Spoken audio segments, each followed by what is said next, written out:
Good evening, everyone, and welcome to my scope today. Welcome, generator. Welcome back. Thank you for joining me this evening. Literally great. Thank you for joining me. Hi, love you, love.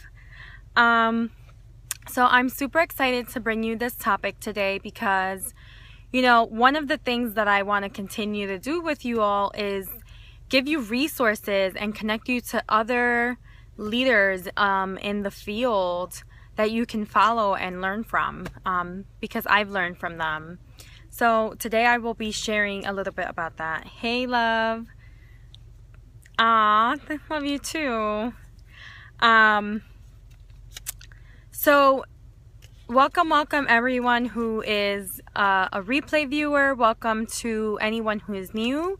If you're new, I'd love for you to introduce yourself and let me know where you're from. Even if you're not new and you want to share where you're from or anything about yourself, I really do want to create a sense of community where we can all share with one another.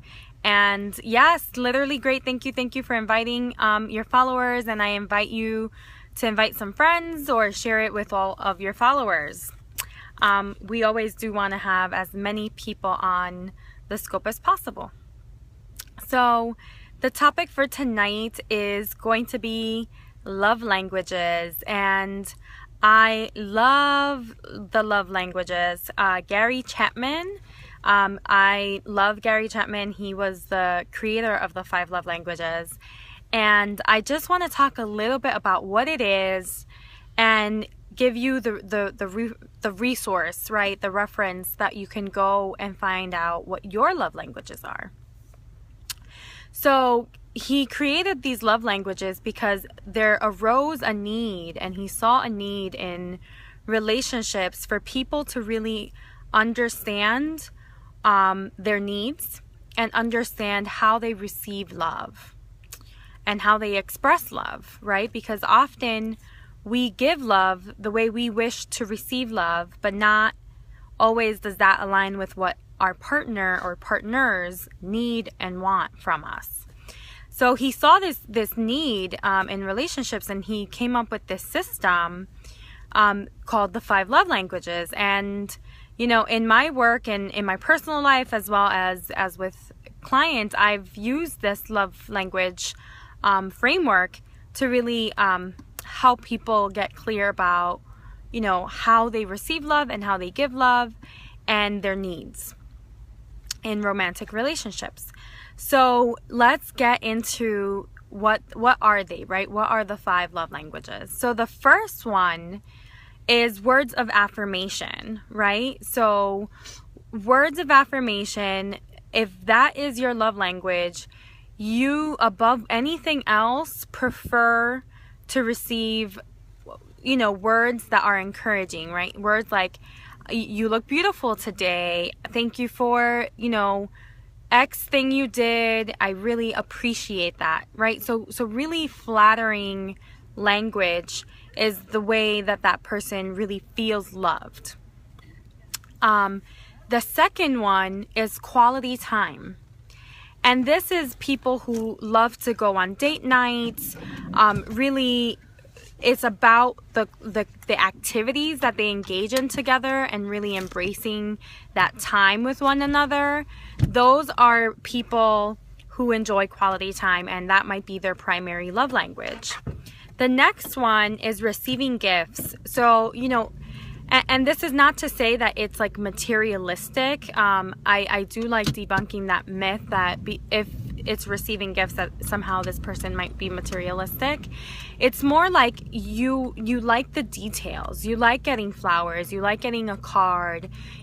You're very much about like small gestures and little gifts along the way. You also enjoy the big gifts, right? Like we all enjoy the big gifts. But really, it's about even the small little details that go into just knowing that the person is thinking about you and really wanting to surprise you with something. The the fourth is acts of service, right? So when a person really does things for you, cares for you in that manner. So doing the dishes, taking out the trash, foot massage, those are acts of service. A back rub, that person really feels loved when they know that their partner is doing those things, or when they're in that experience with their partner. And the last one is physical touch, right? So really cuddling, caressing, that is really what drives someone who is into physical touch. And also sex, right? If in the moment and in the act of sex, that's when you feel the most connected to your partner, it could very well be that that's your primary love language. And that one's really important to tease out from a lot of us, because if it's physical touch, but our partner actually has a different love language that's more about intimacy and detail oriented, there could be a disconnect. So those are the 5. I want to say it's Gary Chapman who came up with this. Once again, the 5 love languages are words of affirmation, quality time, receiving gifts, acts of service, and physical touch. Thank you for all of the hearts. I love the hearts. Thank you for all of your energy. So these are the 5 love languages. You can go to 5lovelanguages.com and take a quiz. You can also have your partner take this quiz and find out what your love language is. And it's going to actually give you a more in-depth description about your love language specifically to you as you answered the questions. It's about, I think, a 20 to 30 minute process. But, you know, you all, I strongly encourage us all to take action with this and really support, you know, a better understanding of what is the best way that you receive love and also express love, right? Because we tend to express how we receive. So getting clear about what our love language is so that we can meet our own needs, and also so others can help meet our needs. If that's the kind of relationship that you're in, it's really critical. So again, 5lovelanguages.com. I truly encourage you all to take action and take the quiz and tell me about it tomorrow. Like, I'd love to hear, you know, if you gained any insights, if you have any new perspective on your approach to love. So that is tonight's scope. I hope that this reached out to someone out there. Thank you for joining me. I love you all. Hello, Erin. Welcome. And until tomorrow, I hope you have a very passionate evening. Again, 5lovelanguages.com. Have a passionate evening. Bye.